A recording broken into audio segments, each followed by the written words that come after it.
Avez-vous déjà entendu des paroles qui ne semblent pas dites, mais murmurées depuis l'éternité? Il y a des instants où l'Église ne parle pas pour consoler, mais pour réveiller, pour soulever le voile qui couvre les yeux des hommes, tandis que leur famille s'effrite dans l'indifférence, la fatigue et l'oubli de Dieu. Ceci est l'un de ces instants. Un discours a été prononcé, mais le qualifier de discours est réducteur. C'était un cri qui a traversé des salons éteints, des cuisines vides de gratitude, des chambres où l'on priait autrefois et où l'on se tait maintenant. Un cri qui naît du cœur blessé de l'Église et du cœur blessé d'un père. Le pape, Léon XIV, a parlé, et ceux qui ont des oreilles pour écouter ont déjà compris la portée prophétique de ces paroles.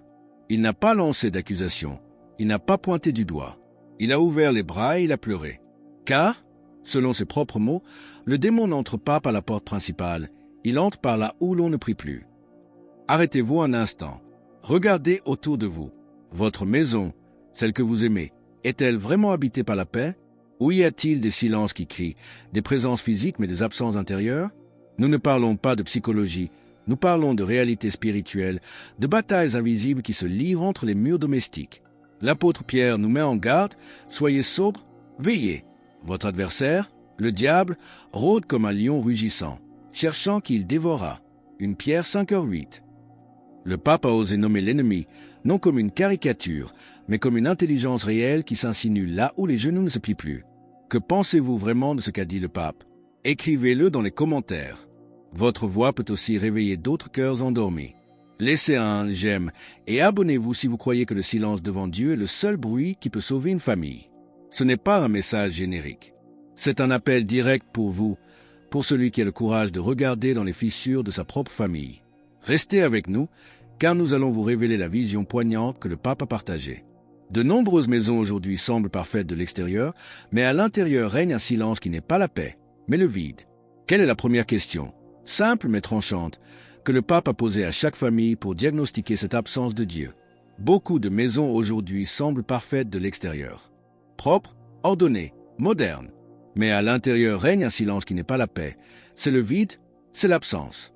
Le pape Léon XIV a dit d'une voix ferme, de nombreuses familles se sont transformées en désert. Non pas par manque de nourriture, mais par manque de Dieu. Il fut un temps où, avant de dormir, on entendait des murmures. Non pas ceux des téléphones, mais ceux des prières. Les mains se joignaient, le signe de la croix se faisait avec respect. Une simple bougie allumée devant une image sacrée suffisait à dire « Ici, le Seigneur est présent ». Mais aujourd'hui, dans trop de maisons, la Bible est fermée, le chapelet est oublié et au centre de la table, il n'y a plus l'Eucharistie, mais l'écran allumé. Le pape a regardé cela avec douleur et a posé, d'une voix tremblante mais décidée, la question promise. Qui a volé la place de la prière dans ta maison? C'est une question qui blesse, mais qui guérit, comme une lame qui coupe pour ouvrir, non pour détruire. Car là où l'on ne prie pas, a-t-il dit, la confusion hante. Là où l'on ne prononce pas le nom de Jésus, d'autres noms prennent sa place. Des noms qui divisent, qui distraient, qui éteignent la lumière. Satan n'arrive pas avec des explosions. Il arrive avec des habitudes, avec la paresse spirituelle, avec des distractions qui semblent inoffensives mais qui construisent des murs invisibles entre les cœurs. Et le premier lieu qu'il attaque, ce n'est pas le gouvernement, ni les grands palais. C'est la maison, la cuisine, la chambre à coucher, le lieu où l'on grandit, où l'on pleure, où l'on pardonne, ou bien où l'on cesse de le faire. Car le vrai champ de bataille spirituelle aujourd'hui, c'est le salon, la table du dîner. Et si la prière y est absente, la protection aussi est absente. Le pape ne parle pas pour effrayer, il parle parce qu'il aime et parce qu'il a vu ce que beaucoup refusent de voir. Des familles qui ne vivent plus, mais qui survivent. Des cœurs qui étaient autrefois des flammes de foi, maintenant réduits à des braises sous la cendre de l'indifférence. Et pourtant, même au milieu des ruines, la vie peut renaître.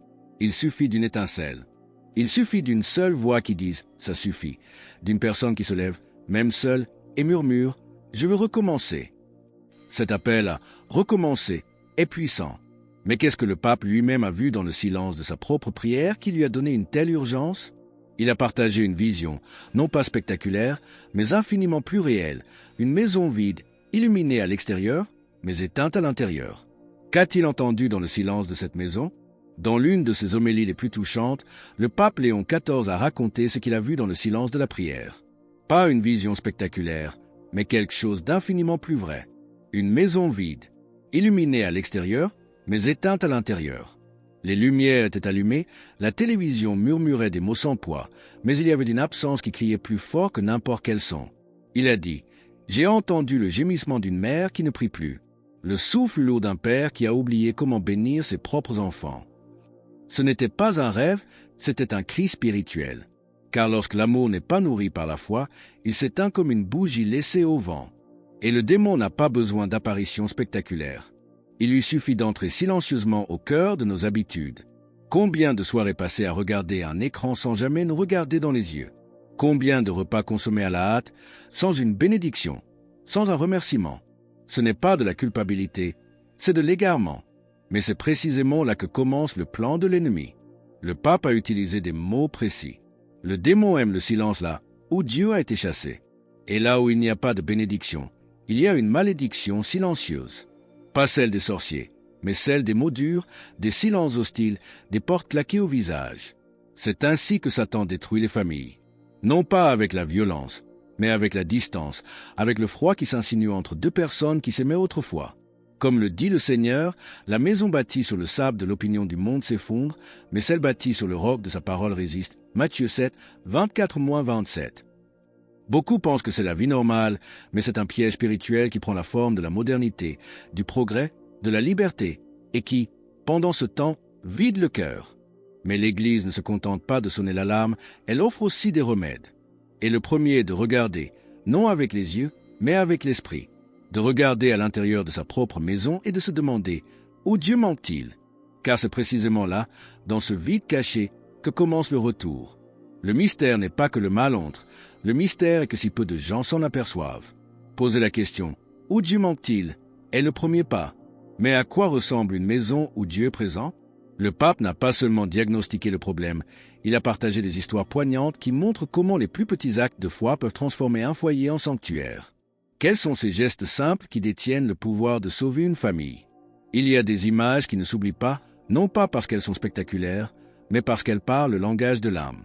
Le pape Léon XIV, lors d'une rencontre privée avec des familles, a raconté l'histoire d'une femme âgée, seule, qui chaque soir mettait la table pour deux.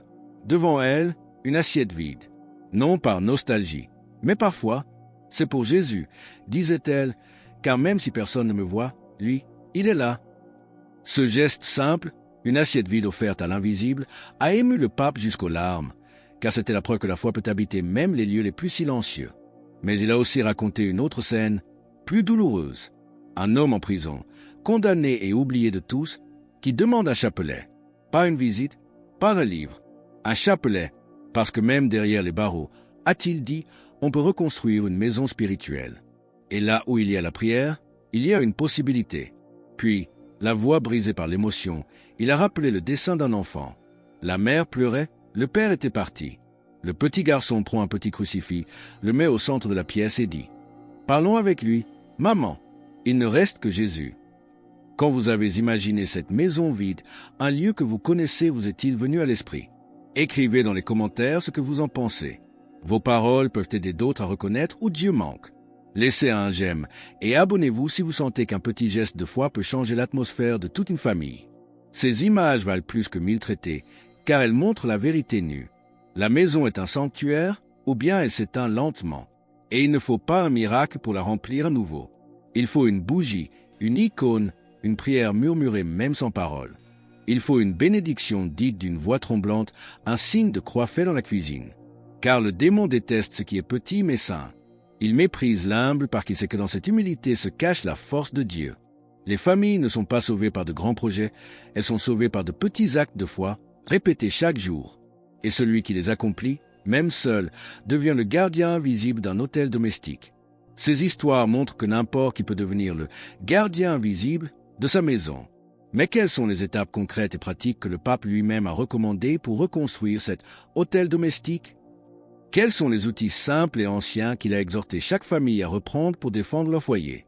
Le pape Léon XIV ne s'est pas contenté de dénoncer. Après avoir montré le visage de l'ennemi, il a indiqué avec douceur le chemin du retour. Un chemin qui ne passe pas par des gestes héroïques, mais par la tendresse fidèle du quotidien. Il a dit, il ne faut pas une révolution, il faut une étincelle. Et cette étincelle peut être un seul, je vous salue Marie. Dans son discours, Il a invité les familles à reprendre en main l'eau bénite, à bénir la maison, même si personne n'y croit plus. Une maison bénite est une maison défendue, a-t-il dit. Il a insisté avec force sur un point oublié, la table. Le pape a dit que la table où l'on mange est aussi un autel, que chaque pain rompu avec amour peut être offert, que chaque remerciement, même dit à voix basse, est une liturgie, que les enfants doivent voir leurs parents prier, ne serait-ce que quelques secondes, car la foi ne s'enseigne pas, elle se transmet. Il a demandé d'allumer une bougie le soir, même seul, de faire le signe de la croix avant de sortir, de l'enseigner aux petits-enfants, non par imposition, mais par amour. Celui qui met la prière au centre, a-t-il dit, construit sur le roc. Puis il a prononcé une phrase qui est déjà devenue mémorable. Là où il n'y a pas d'autel, il y a une tranchée. Là où il n'y a pas de prière, il y a la guerre. Et il ne parlait pas de guerre entre nations, mais de guerres invisibles entre les cœurs. Il a regardé le peuple et, avec une douceur qui faisait trembler, il a dit « C'est à toi de commencer, même si tu es le seul, même si l'on se moque de toi. Commence, car Dieu a déjà commencé à te chercher. » Quand le pape a dit « C'est à toi de commencer », avez-vous senti qu'il s'adressait directement à vous? Qu'en pensez-vous? Écrivez-le dans les commentaires. Votre cœur pourrait être l'étincelle qui allume la foi dans toute une famille. Laissez un j'aime et abonnez-vous si vous croyez qu'un simple geste peut changer l'atmosphère de toute une maison. Dans cette phrase, dans ce regard, il y avait la clé. Le salut ne viendra pas des palais, mais des cuisines.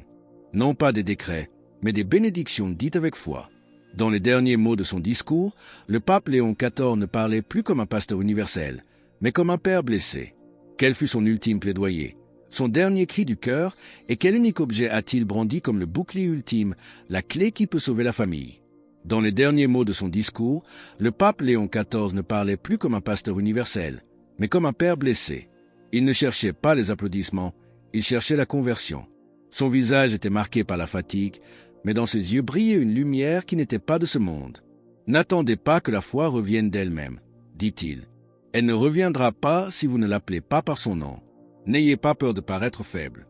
Celui qui prie n'est pas faible, il est un guerrier invisible. » Puis il fit une longue pause, silencieuse, chargée de ciel. Et dans le silence, il leva lentement son chapelet. Il le tint en l'air comme un bouclier, comme une épée, comme une clé. « Ceci sont les familles, murmura-t-il. Pas la politique, pas l'économie, pas la technique, mais cette chaîne d'amour qui unit la terre au ciel. » Dans ce geste, il y avait tout, la foi des grands-mères, l'espérance des malades, la prière des enfants. Le chapelet n'était pas un symbole, c'était un appel, un rappel à prendre position. Car aujourd'hui, a dit le pape, on ne peut plus vivre dans la neutralité spirituelle. Celui qui ne bénit pas laisse entrer le mal. Celui qui ne prie pas ouvre la porte au chaos. Nos maisons, selon lui, sont devenues les nouveaux sanctuaires ou les nouveaux champs de bataille. Et c'est à chacun de décider ce qu'elles deviendront. Si nous ne recommençons pas par les maisons, a-t-il conclu, l'Église tombera dans le bruit du monde. Mais si une seule maison se fait petite Nazareth, alors le ciel descendra à nouveau parmi nous. Les larmes n'étaient pas seulement les siennes. Beaucoup dans l'assemblée pleuraient. Non pas de peur, mais de prise de conscience. Car dans ces paroles, il y avait la vérité. Si ce message vous a touché, ne l'ignorez pas. C'est pour vous. Dieu veut revenir chez vous, mais il ne force pas la porte. Il frappe et il attend. Si ces paroles ont touché votre cœur, laissez un amen dans les commentaires afin que nous puissions prier pour vous et avec vous. Écrivez aussi de quelle ville vous nous écoutez, car dans chaque lieu peut naître une nouvelle lumière. Et si vous sentez que ce message peut toucher d'autres cœurs, partagez-le. Ensemble, nous pouvons rallumer une foi que le monde a tenté d'éteindre. Que la paix et la vérité soient avec vous. Et si vous voulez continuer ce chemin, cliquez sur la vidéo que vous voyez maintenant sur votre écran. Vous y trouverez une autre révélation qui pourrait tout changer.